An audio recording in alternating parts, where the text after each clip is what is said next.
whantu talafola Radio Samoa le nei tae au ma lola soifua manuia o tala o le nei fo iasa tofi. O le ale aise si itanga o totongi mo tangata whai ngā luenga le malo o lo totongi I le se lau whawheta alanga I lunga I le tausanga. O le tausanga tālua I na sa waile whai unga o le ai o se si itanga o totongi o tangata whai ngā luenga uma le malo sa ia o lia le masina fou. Peitai o lea ua whaitau vai aso uma le periota na ono sa ia mai ai I lato lo au sia nei totongi maululunga. A o lea ua saule suinga na nafi e toe ono sai mo le isi tolu tausanga. O le tau fio le si itanga o totongi le auta I se lau whawheta langa I lunga ua whaia lea se itau tu I tia mai ai le I tā lafu ono le COVID. Le e whaapesilia ma le se lau biliona tā la. Ma o lo talia ngatai le asosi o lo tutu mo tangata whai ngā luenga le malo lea whai unga. A o tau fia isi itanga mo totongi se lau whawheta langa I lunga I le tausanga. O lo mawhai ona whaia si itanga I lato o lo mawaina le silia ma le onos fulu whawheta la. Ma e lalo mai o le se lau whawheta la I tu unga whaapitoa. Sau no ele minstau ngā luenga le malo, Chris Hipkins, o lea o le a awele si itanga ma I lato o lo totongi I lalo mai o le onos fulu whawheta la I le tausanga. Tu salea ma le 2.5% o tangata whai ngā luenga le malo. I le fesilingi ai o le minsta, po I eiso na popolenga I le ono anga I atu o tangata totongi maurulunga le malo I le vahenga tu maoti po le private sector, Tali Hipkins o la fo I le inisi itanga o whaia le private sector lato.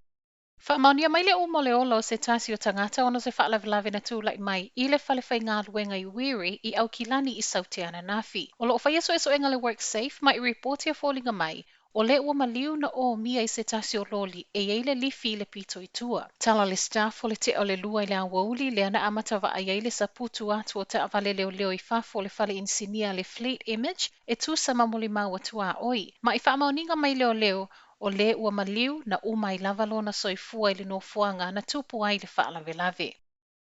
E tasi le case whaamaunia le COVID I totono New South Wales wa whaailua mai. O le ua maua se tamai tu sa male 5 sangalo na matua ma I whaamaumaunga o le tamai le I whaiona tui o le COVID mana a mata mau le siama talu mai le aso wharaile o le vai aso talu ai. E le o io se tangata whai ngā luenga I tua oi, be na whai malanga fo I atunu I fafo, ma o le uso iso e nei po o whea lea na ia maua mai ai le siama. Tu fantasia tala o le tae au whailoa mai, le valu no fuanga na asia I le ua whaamaunia lo na siaki, ma e tusa matala mai le soifua malo loina a lea stete e ono whaopopo pea lea lisi.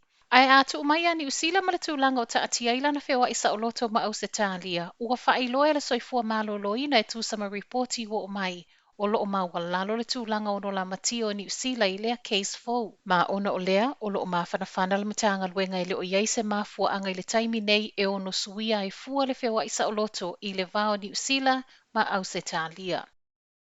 E ui o loo vavel wha ngā solongo tuingo le COVID ni usila, ai o loo popole min style COVID, Chris Hipkins I le taimi o le a amata tatala I le lautele. O le ua amata wha solo tangata mātutua ono 5 tausanga ngā ilunga. Peitai, o le masino iulai, le o loo mamafa le minista, le taimi o le atatala I le lautele o le atunu.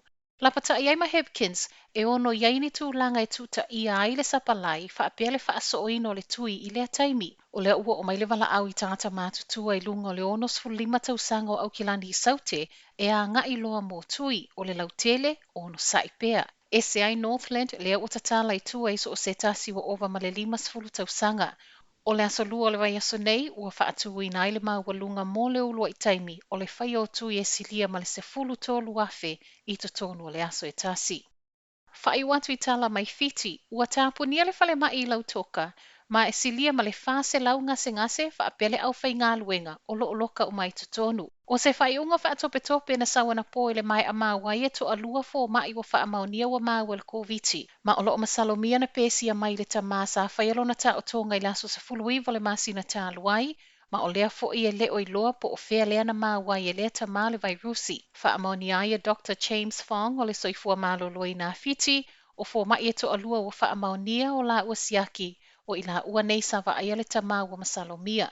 O le tāpuni ai o le mauta ngase, o lea ua wha anofo e sea umai tutonu fo mai, o mai o lo tau fiai, wha apele to a tele o le au whai ngā luenga, ma o nisi fo I le au whai ngā luenga wa tu ua le mauta ngase o lea ua to e feso o tai I ai e to e fo iane. O le whai ngata o le tamale o lo masalomia wa pesi ai nei fo mai, e wha alua na ia te ena le whai o lo na siaki o le COVID, Ma ua whaaliai e sui o le soifua maloloina o loo masalomia e anga i atu i le whalemai ua lewa ona maua i le siama.